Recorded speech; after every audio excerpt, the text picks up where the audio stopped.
안녕하세요. 절대값집 외명 PD 한PD입니다. 제가 그 2022년도 폭락을 할 때, 아파트 가격이 폭락할 때, 다음 반등 사이클에서는 서울 수도권 플러스 세종만 노려라 분명히 말씀을 드렸어요. 다음 반등 사이클에서는 서울 수도권 세종만 노려라. 특히 서울을 집중적으로 생각을 해라. 전 그렇게 분명히 말씀을 드렸고요. 저도 이제 2022년에 현금화를 많이 해서 서울의 입성 기회를 다시 노렸어요. 서울에 집을 사려고 노렸는데 그때 많이 폭락을 했잖아요. 근데 제 생각으로는 가격 조정도 조금 더 돼야 됐었고, 그 다음에 기간 조정이 더 필요했다. 라고 생각을 했던 거죠. 그렇게 해서 저도 다시 들어갈까 살까 고민을 많이 했어요. 그때 한참 폭락을 할 때. 특히 이제 강동의 고독 쪽을 좀 많이 봤는데, 개인적으로 고독 그라시움이나 아르테온 뭐 그런 쪽을 많이 봤는데, 가격적으로 뭐 제가 살 수 있는 금액이 그 정도니까 봤는데 많이 떨어졌었죠. 근데 조금 더 떨어질 거라고 생각을 했어요. 하남 미사도 좀 보고 그랬는데 결과적으로 사긴 샀어요. 저는 이제 예를 들어 세종에 집을 좀 정리하고 세종에 이제 다른 큰 평수 집을 산 거죠. 그때 뭐 개인적인 생각은 서울에 사고 싶었는데, 그래도 뭐 세종에 거주를 하니까, 그리고 세종의 집값도 언젠간 또 올라가니까, 그래서 실행을 했어요. 이렇게 교체 매매를 한 거죠. 그런데 그때 만약에 서울에 집을 샀다고 하면, 예를 들어 제가 살라고 했던 가격이 한 9억에서 10억 정도, 한 14억까지 갔다가 9억에서 한 10억 정도까지 떨어졌었거든요. 한 10억 정도만 살 수 있었던 것 같아요. 그러면 그게 지금 얼마였을까요? 지금 한 17억, 18억 가는 것 같아요. 그러면은 거의 더블을 먹은 거죠. 1주택이라고 하면 뭐 말할 것도 없이 그냥 양도차익도 없이 세금도 안 내고 그렇게 수익을 낼 수 있었던 기회를 좀 놓쳤다. 개인적으로도 분명히 서울을 생각했는데 이 타이밍을 못 맞춘 거죠. 그리고 기간 조정이 굉장히 짧았다라는 거죠. 자, 그런데 제 판단에는 뭐 별로 문제는 없었어요. 별로 문제는 없었는데 시기를 좀 놓쳤을 뿐이지. 그런데 제가 모르는 변수들이 굉장히 많이 생겼어요. 그동안에. 특히 이 글로벌 자산의 어떤 랠리, 그죠? 코인, 뭐 나스닥 시장, 그다음에 뭐 코스피까지 어떤 자산 시장의 급등이 일어났어요. 자산 시장의 급등이 이렇게 날 줄을 누가 알았겠어요. 금값이 예를 들어 한 3,000달러, 한 2,700달러에서 4,200달러가 될 줄 누가 알았어요. 코인이 만 1억 7천 정도, 한 12만 불까지 갈 줄을 누가 알았어요. 그죠? 많이 떨어졌었거든요, 코인도. 그 다음에 코스피가 3,500을 갈지 누가 알았겠어요. 아무도 몰랐어요, 이거는.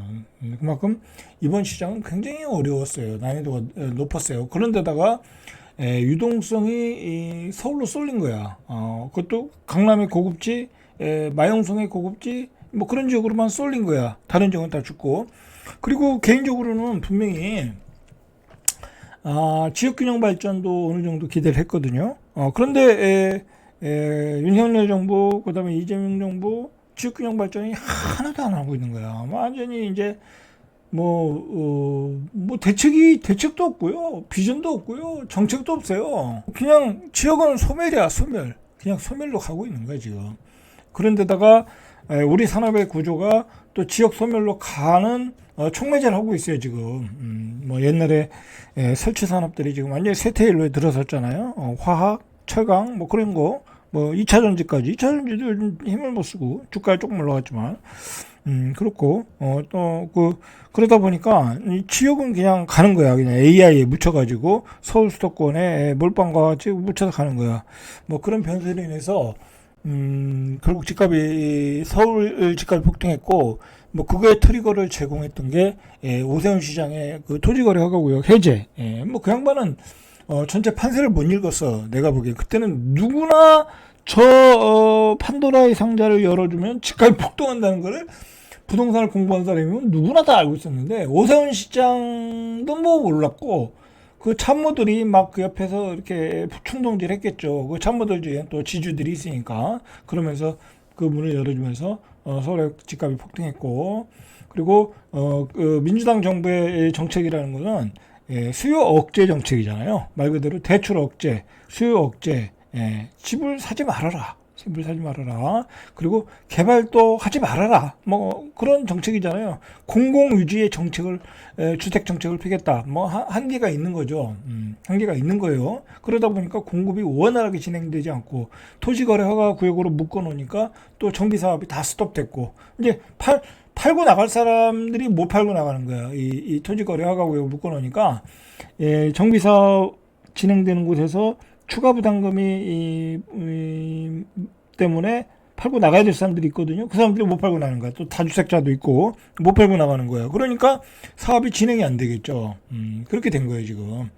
그러니까 이 아이러니하게도 민주당이 지금 집권당이니까 얘기를 하는 거예요. 그 사람들이 정책을 다 펼치고 주도를 하고 있으니까 얘기를 안 할 수가 없는 거죠.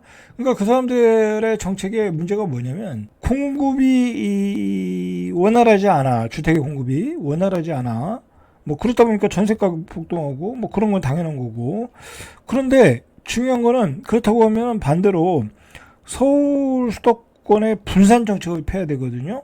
분산 정책. 뭐 그런 걸 펴가면서 뭐 그렇게 하면 밸런스가 맞을 수 있어.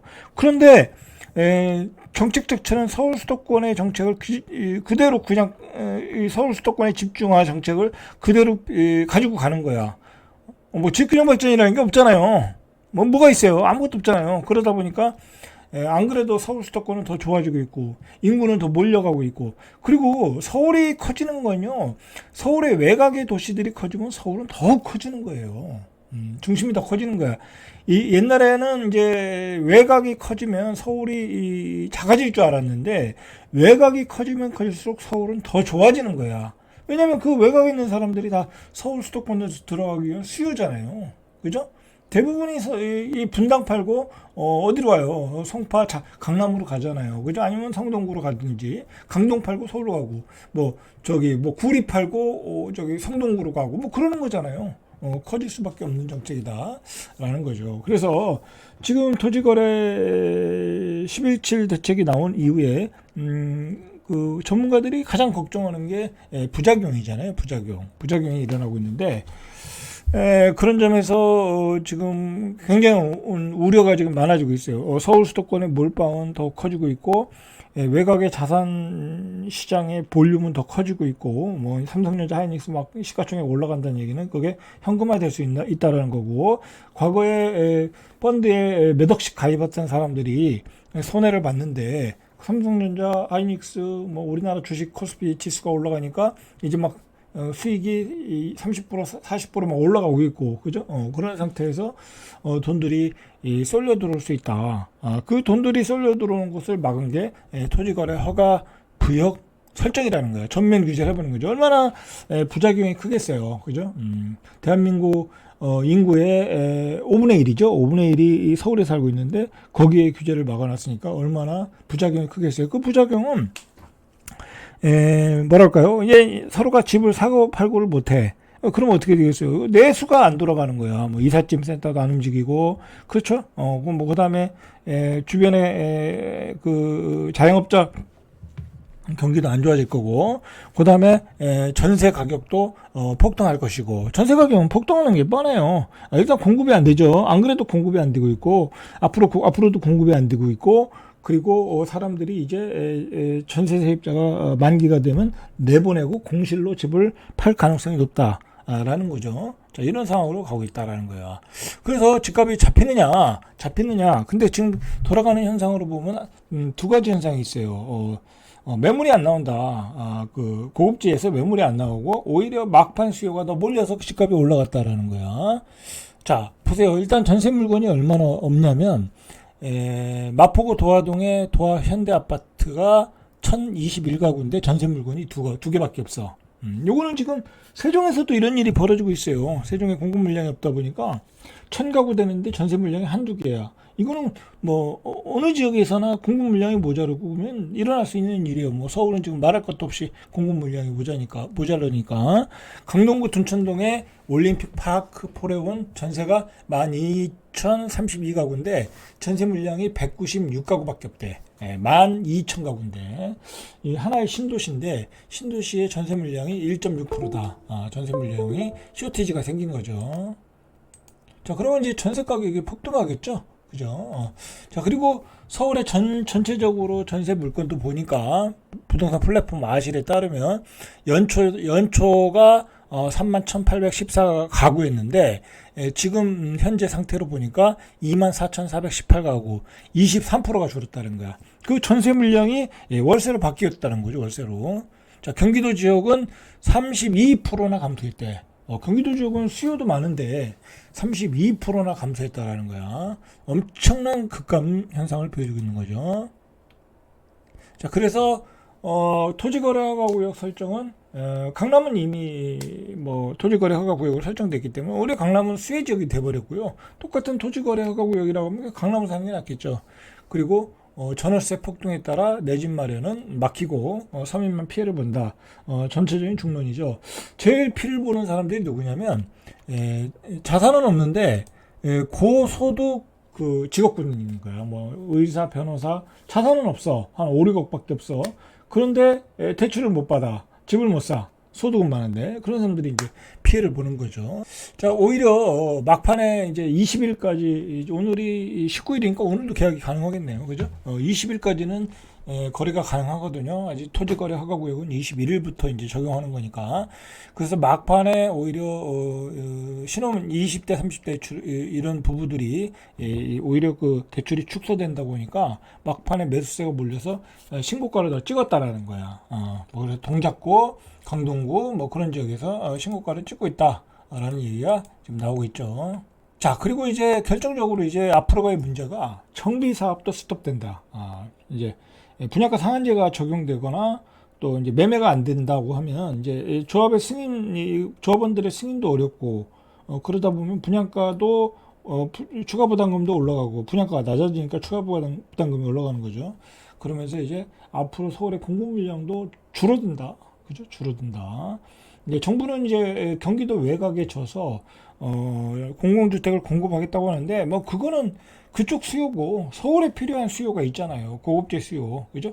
근데 문제는 고급재 아파트 가격이 모자르면 고급재 아파트 가격이 올라가고 그 고급재 아파트 가격이 올라오면 주변에 분양가를 올리고 주변에 분양가 올리면 서울의 외곽에 수도권 외곽 서울의 외곽에 있는 경기도에 있는 지역의 아파트 가격을 올리고 전세 가격을 올리고 전체적으로 이제 폭등할 여지밖에 없는 거야.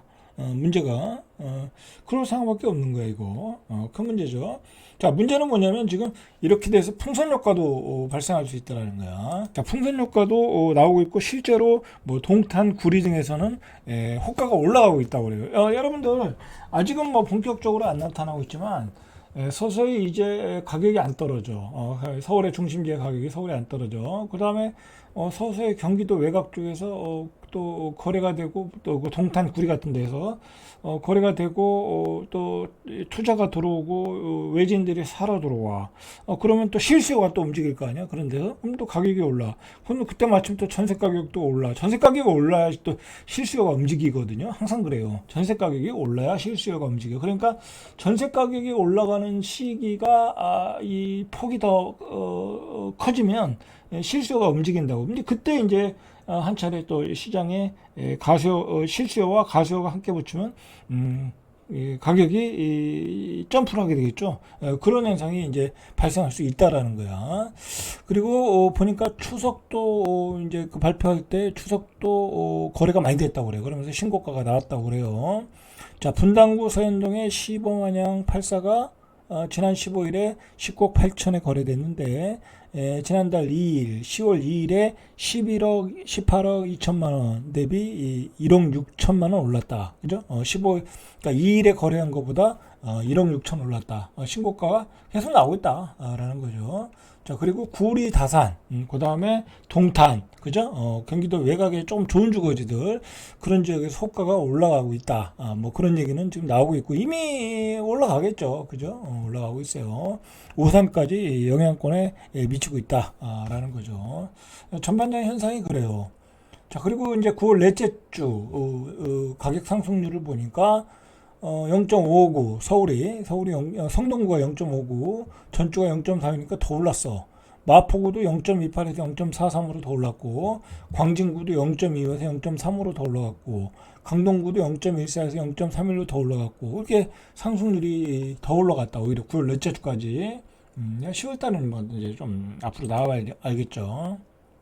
자, 실거래 가격도 계속 올라가고 있어요. 아크로 리버폴의 전용 5구가 최근에 29억 8천만 원.